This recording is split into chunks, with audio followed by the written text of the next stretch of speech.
and small medium enterprises. There are about 63 million of them in India. They employ about 1 to 2 people each. So about 120 million people out of the entire total of 560 million work in small enterprises. So that's the structure of the market. If you go on the supply side of where education comes in, we have about 10 million people who go through technical education or graduate courses and are eligible for jobs every year. So that's the supply that Germany can look at, one's constituency of people. Inside that, you have about 1.5 million engineers who come out, and about 100,000 doctors, plus about 200,000 nurses. Globally, the shortage of healthcare workers is about 18 million. Germany also has a little bit of shortage, I'm sure, and we have nurses now. We're losing nurses to Germany, good thing. But, so this is the landscape of the supply of people. I just want to leave one more point before I turn it back to you. I think it's important for Germany to know that the last 10 years has been transformational for India. India now has a can-do attitude. Its people are aspirational. They like to fit into a system. They're becoming more and more formal and structured in the way they work. So in a society like Germany, I would encourage you to look at people who are in this transformational phase of their journey. And I think they will do well to contribute productively to employment markets here and to enterprises in Germany. I'll just turn to another German perspective now. Johannes, who is from Fintiba, which is a platform that works to get international students across. We were having a little bit of a chat, about managing the, expectations and realities. Maybe you could throw some light on that, and how would you work to integrate Indians who are coming into Germany? Yes, thanks a lot. Yeah, Fintiba, we're a platform, as you said, like a tech platform or like a tech and people service platform where we help internationals to come to Germany and get through the bureaucratic hurdles. And we have accompanied more than 300,000, mainly students, on their way to Germany, and we gained a lot of experience. And I think I would like to touch upon that. I think what you said, we have talked a lot about technology and figures and numbers, and this is about the human factor, about the brains and the skills. And I think this is exactly the point.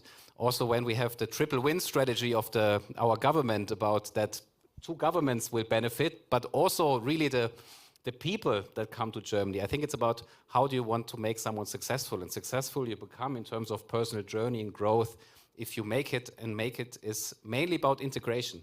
It's really all the hurdles of getting familiar with German. I mean, even if many people you get around here with English, finding a job normally requires some level of German. You need to integrate into the German society to be successful. And I think this is one of the really the key factors to make that. And that's also why we think, of course, we extended the groups of people that come here of skilled labor from like blue collar and white collar. But especially students are a very interesting target group, because we have like a complete ecosystem that fosters that integration. I mean, we have universities with a lot of programs that help with integration weekends or integration weeks, to language courses that are more or less for free during university, is a big difference to also finding then jobs. And in the end, it's about a career, about a long-term life, and how do you make that successful. And I think this is an interesting fact about Germany, that Germany is OECD leader in terms of keeping internationals in Germany after the graduation. So after 5 years, we still have 2/3 of international graduates and also Indian graduates still in Germany. After 10 years, it's still over 40%. And I think this is something we need to support as much as possible from the whole way, from recruiting people in India to really think about who has the good chances to come here until doing it in Germany, because a failure on the way is very painful. We know that in India, a lot of families collect money to make that way, to pay for like the way to Germany. And if you then, I don't know, end up in the wrong university or in a place where you will not maybe to make it with your education or vocational training, then it's very hurtful for everyone. So I think integration is the key, and we try to do everything also with Fintiba to smooth that. Pankaj, I'm going to come to you. From People Strong, you've obviously looked at not just Germany, but other countries. What would you say makes Germany possibly more interesting than, say, a destination like Australia for an Indian? Which other country can host a football ground for a conference and a discussion on skill, right? So that's one simple reason. And thank you, Barun, for getting us together. Thank you, Sri, for getting me here. Just delighted to be on the panel. My take is as follows. So we are discussing 1.4 billion people of India. It doesn't matter. What matters is that the world needs 1 billion people over the next 2 decades, right? And where will that billion people will come? 25%, if not more, 250 million people are going to come from India. Now, the problem at home in India is that we have done a lot. We have the right UPI systems, which is payments. We have many examples. We have identification. We now have an opportunity to create a skill ecosystem. And what I like about the new world of skills, that it's genderless. Skill has no gender, right? Jobs have gender. They want men or women. But skill has no gender. When you get people to Germany, you're not going to look at gender. You want skilled people. So I think India cannot consume the workforce that we have, the numbers that Ajit mentioned, can never be consumed in India. So we need countries and partnerships like Germany. So I think that's the best bet we have with government coming along. Secondly, I'm not betting on government only. Government, of course, is doing a phenomenal job in this case. But I always bet on category building entrepreneurs. In India, if you look at, you'll be surprised that the internships for class 11 and 12, there are companies which are helping students to get internships across the globe. So we have that opportunity. India's #1 management institute, since independence, we had one, Raza, you know, Indian Institute of Management. Last year it was dethroned, and a new institute, which is 5 years old, called Masters Union is #1. Why? Because it says textbooks on the side will provide the skills which are required by the corporations. #2, India's mass institutions are always known as like Amity and many other brands which have done a good thing. But there, Sunstone kind of companies have come up. So I think skill is the future, Raza. Mark, if I could come to you, you have an aging population in Germany. And India is a country which has a demographic bulge. How good a fit is it? It's a huge fit, you know. In India, there's a really young, skilled population, and we need those people here in Germany to help us here keeping going our way, but we can also offer them a huge opportunity to work here in Germany, to build a new life here. And I work for Barmer, a health insurance company. And basically what we do is we help them to integrate here. Jonas mentioned how important integration is. And we as a healthcare company want to help the people to integrate here where health is no matter of concern, because we want to make the health insurance system as accessible as possible for them so that they can focus on working here, on living here with their families and support the system here in Germany, the social security system. Because here in Germany, the young people pay for the old. And we have an aging population, and if we get a young, skilled population from India that works here, they are able to sustain the system, which is world-leading in its capabilities. And that's really why the Indian population coming to Germany is a huge fit, and we have to strive to build on this and keep them integrated. If I could turn to Dr. Stegman again, the partnership between Maharashtra and Baden-Württemberg. If you could tell us about the pilot project that you have for getting skilled labor from Maharashtra, and also what can other states learn from this partnership? This partnership is going to be 10 years next year. Yeah, that's absolutely right. Also, the cooperation between Baden-Württemberg and Maharashtra it could be a role model for other states as well, I'm convinced. And the recognition of our work make me and my team incredibly proud. But how did we achieve this? The foundation of our cooperation is a long-standing partnership built on personal trust and even friendship and relationship. Over the past years, I have traveled many times to India, to Mumbai and Pune, and I had a lot of fruitful discussions, countless meetings, and so we have built a strong foundation of trust and respect and friendship. And this respect and our friendship is, let me say it like that, is the heart of our cooperation. And we work very closely with great trust, and Both regions are, of course, the powerhouses in industries like automotive and mechanical engineering, and also the healthcare sector. We have both a strong ecosystem in research. And to support this effort, we established also a cooperation office in Pune, and we have a service desk there for skilled workers. And also, I have to mention, this is really respectable because Maharashtra has active investments in German language with cooperation at the Goethe Institutes.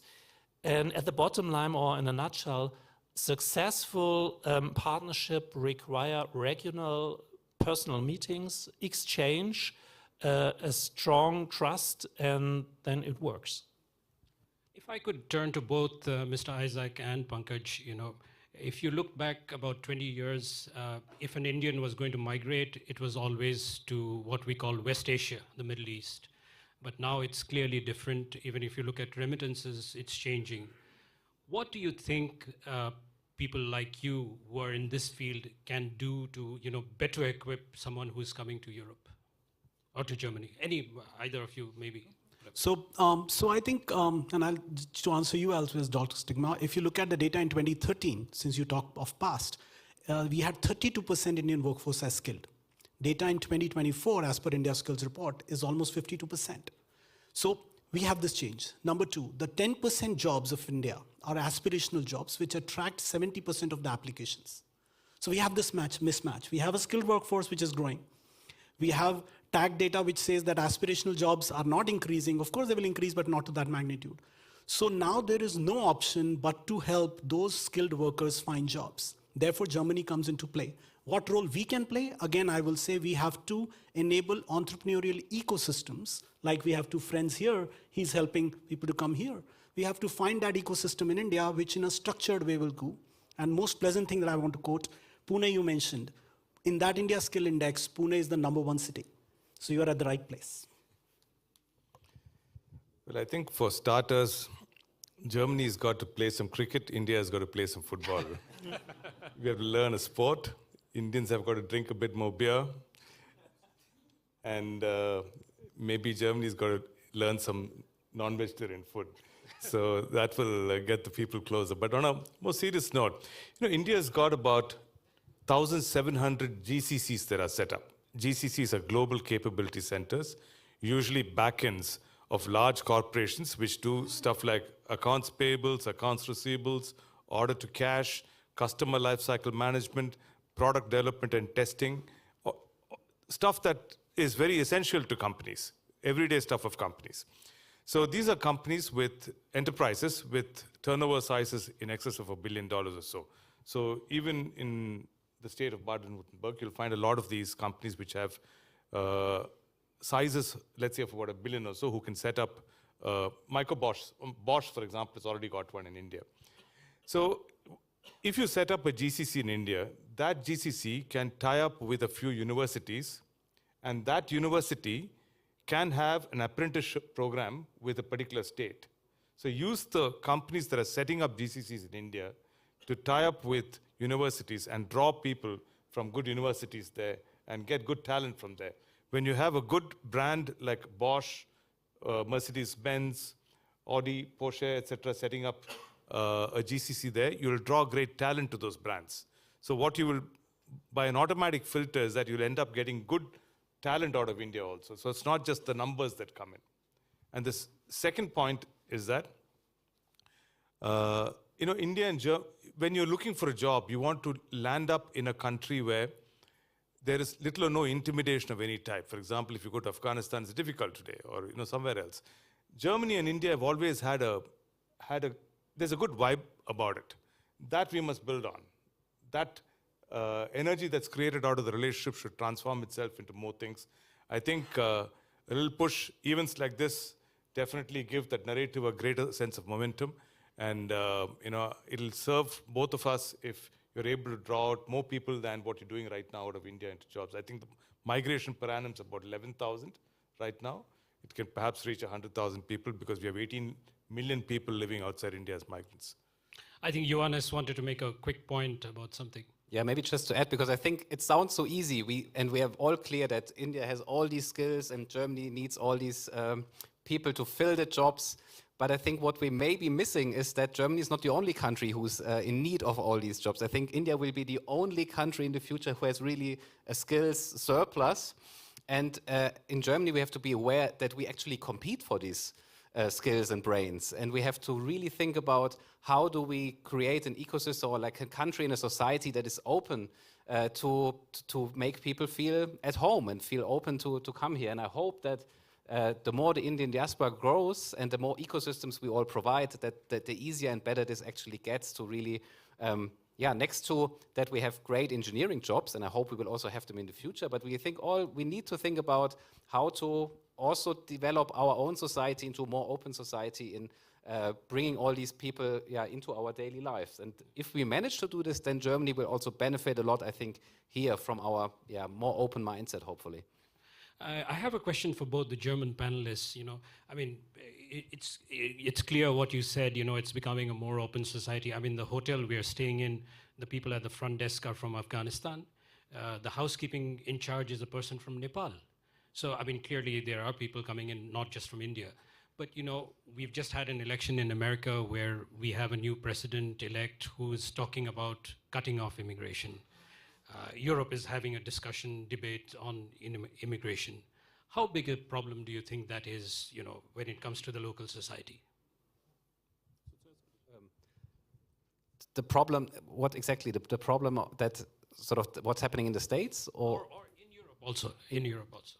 I mean, at the moment, I would say we see rather that Europe is in a very positive situation because of the things that happen in the US, but also like the UK are becoming less open when it comes, for example, to students or immigration. So I think the other European countries, especially Germany, can benefit a lot. Of course, we also have discussions here because like everywhere in the world, in Germany, we have 85% of people living in rural, in cities, in urban areas, exactly. And the same problem with accommodation, like everywhere we have the same issues and how we deal with sort of people coming from abroad.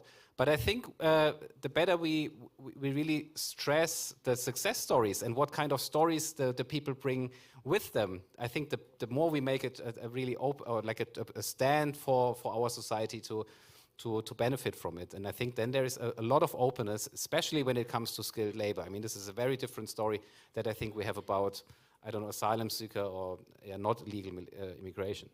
Yeah, I mean, we are talking about skilled migration. So the people are coming here basically for work. And in my opinion, work is the best place to integrate because you get to know your colleagues, you get to know your co-workers, you are doing maybe some sports after work with them, and that's really the best way to integrate. And in my opinion, this is there's a really positive opinion on that. And therefore, like Jonas said, it's a really great opportunity for Europe to catch those people, even with the election in the US in mind, to catch the people and integrate them here into the society and really show that we are an open country for them. If I could turn to Dr. Stegman again, this is the Migration and Mobility Partnership Agreement is between India and Germany. It's almost 2 years now. But specifically your state, Baden-Württemberg, what are you doing to enhance the experience for migrant job seekers, from a country like India in your state? Thank you for your question. Baden-Württemberg is implementing a whole range of initiatives just to ensure that skilled workers from abroad, especially from India and Maharashtra, that they feel welcome and supported. So we have learned a lot from our past experiences, and we're always trying to become better, just to get the process smoother and more effective. And one of our key initiatives was the implementing of 12 welcome centers across the state. The welcome centers, they are, let me say it like that, they are the first point of contact for newcomers, and they are also first point of contact for companies who requires skilled workers. And they can support you with information, and that is very important for both sides. And another very important and significant milestone for the Baden-Württemberg government was to establish, we call it the State Center for the Immigration of Skilled Workers. What does it mean? It means the center is designed to optimize and streamline the immigration process for skilled workers, make it smoother, faster, more effective, as I mentioned. And me personally, as play a central role in this whole process. I do a lot of conversations with stakeholders like not only our ministries, but also the federal ministry, the Federal Employment Agency, the chambers of commerce, just to get to know each other and to know what are the problems. For me personally, it's very important that our cooperation with Maharashtra and India is sustainable. It's really very important.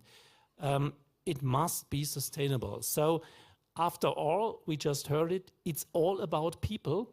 It's all about their personal stories. So that's why I meet not only very regular with politicians, Indian politicians or government representatives. I also meet Indian entrepreneurs and even workers from the health sector. So I met the nurses from Kerala just to know what was your journey to Baden-Württemberg. So, and I always asked what did well and where do we have to improve ourselves, because the personal exchange helps us, helps me to understand where are the problems and helps us to get better. So to put it in 2 sentences, our aim is move to Baden-Württemberg for life and stay in Baden-Württemberg for life. That's our mission. That's a pretty ambitious plan. I think we're running short on time. I'm probably going to ask all the other 4 panelists to kind of sum up. But if I could ask the Indian panelists, you know, so far, very rosy picture. Do some crystal ball gazing. Do you see any pitfalls? Pankaj, maybe? Can India spend enough money in publicizing this partnership is my worry. There are not enough people who knows about it. That's one challenge that I see as we progress. And as Ajit mentioned, I want to give a number of GCC. The Global Capability Centers or GDCs in India are 45% other than their home country. So we are the largest already there. So we will get stuff there. And lastly, as Khalil Gibran said, children are through you, not from you. So if they are through us, let's give them the best opportunity that exists here. Probably allocate some fund. I'm requesting Indian government and German both to publicize this policy. That's what I will say. Walk the talk. Yeah. So I think there are a couple of issues that both sides should look at. First is that out of 18 million people who live outside India, Germany does not now come into the top 5, so to say. So we have to do something about changing that perception about why Germany is a great place to live in, to work in, and to find employment here. The second thing is, I think there is a changing model of immigration developing. That is, you don't go and stay all your life in one country. You go to, let's say, the Middle East, go spend 30 years, 25 years of your work life, earn enough money, come back and live in India. And the same thing is also visible with nurses from Manila. There are about, I think, 10 million nurses out of Manila. Almost, it's the single largest M4 component of their economy, of repatriation of earnings from nurses who work outside. And those nurses go work outside and then come back and live again in Manila and rejoin families. So we have to combine both of these things. How do we get more branding to get people here? And how do we create a structure where people can come live here for some time, earn some, and then go back if necessary? Johannes and Mark, some final thoughts? On the general question? I mean, you're summing up. I mean, what do you... Yeah, really, we have to look that we create not a win-win situation, but a triple win. So the employers have to profit of it.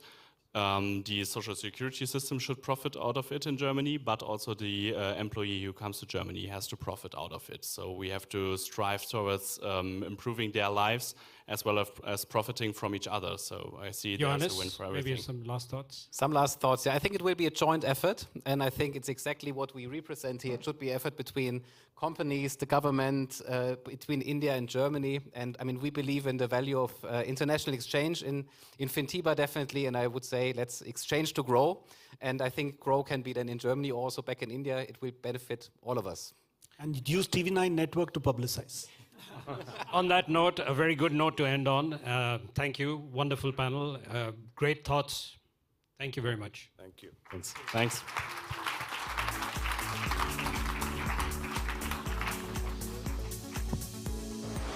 I'm going to request all the panelists to please stay on stage. Ajit, all of you, please stay on stage. Requesting Mr. Ruben Kasper and Mr. R.K. Goel.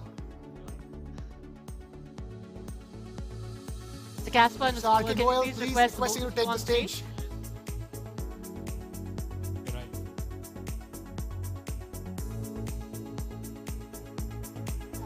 Please. Mr. Goel, please.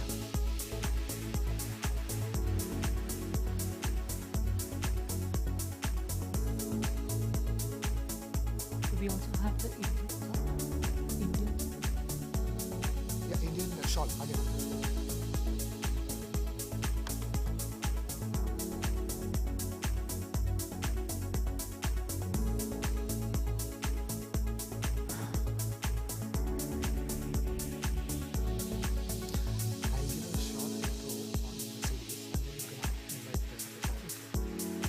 You can take from teleprompter.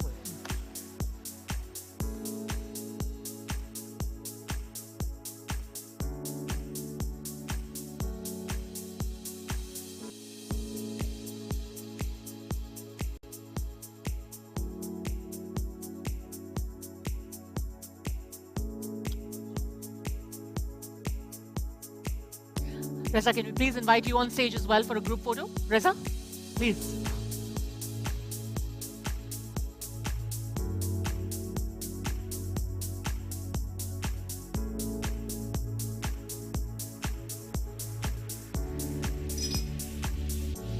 All right, let's put our hands together for our speakers and for our moderator. Thank you very much for this session.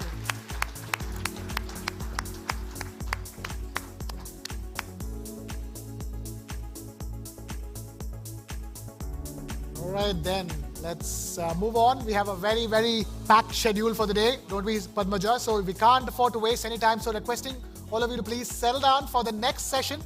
We are, after all, in Stuttgart, in Germany. How can we not talk about that one name which is the most loved luxury car name in India? In fact, we have a very loyal customer of that name here amongst us, Mr. Barun Das.